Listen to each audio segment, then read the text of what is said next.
IBF World Minimum Weight Champion Pedro Kid General Taduran handa na sa ikalawang pagdepensa ng kanyang titulo laban sa undefeated mandatory challenger Christian Balunan.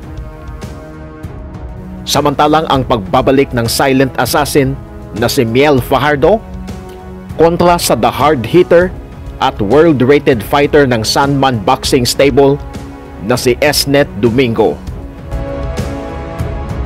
And boxing fans joining us around the world. This is boxing. This is the main event. It's showtime.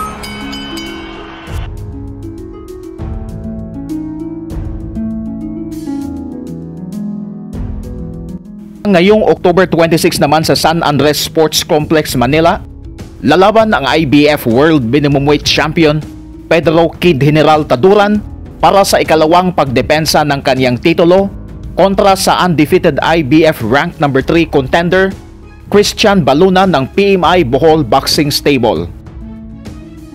Ito po ay isang All-Filipino Championship fight at liyamado si Taduran sa laban na ito dahil sa kanyang experience at marami na siyang nalabanan na World Championship fight.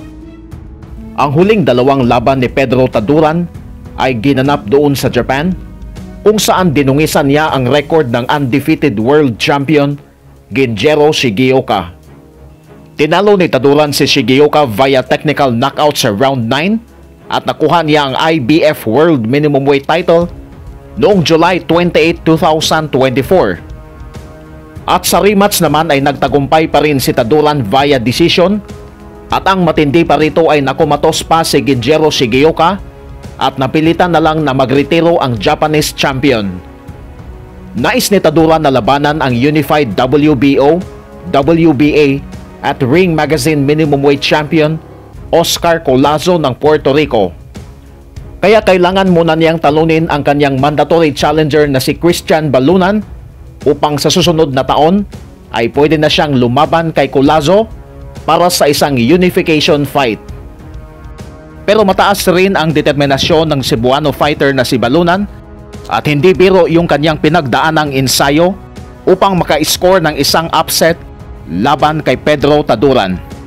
Si Taduran ay isang aggressive fighter at inaasahan rin po natin na gagamitin ni Balunan yung kanyang height at reach advantage upang maka-score siya ng mga puntos laban kay Taduran. Si Balunan ay tubong Konsolasyon Cebu at may undefeated record na 12 wins with 7 knockouts. Ang kanyang head coach ay ang veteran trainer at matchmaker na si Edito Villamor. So kahit ayaw natin sa isang all-Filipino battle, wala tayong magagawa dahil ito ay isang World Championship fight at good luck na lang para kay Taduran at Balunan. May the best man win. At sa undercard naman ng laban ni Taduran versus Balunan, isa na namang eksplosibong laban ang magaganap sa pagitan ng IBF Rank No. 13 na si Miel Fajardo laban sa IBF Rank No. 11 na si Esnet Domingo, at ang kanilang laban ay para sa IBF Pan Pacific Flyweight Championship. So ito rin po ay isang magandang laban at parehong malakas at mahusay itong si Fajardo at si Esnet Domingo. At isa pang exciting na laban sa undercard ng Taduran versus Balunan ay ang laban ng dalawang undefeated prospect na si Leonard Sarcon at ang pambato ng Chelsea Boxing Stable na si Jonobert Bantay.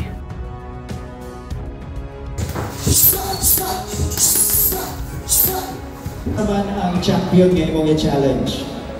Kontra na si Pedro Taduran, so lahot tayo ngayon siya yun, pero are make adjustment sa among duwa in sa actual fight, so kaya kayo.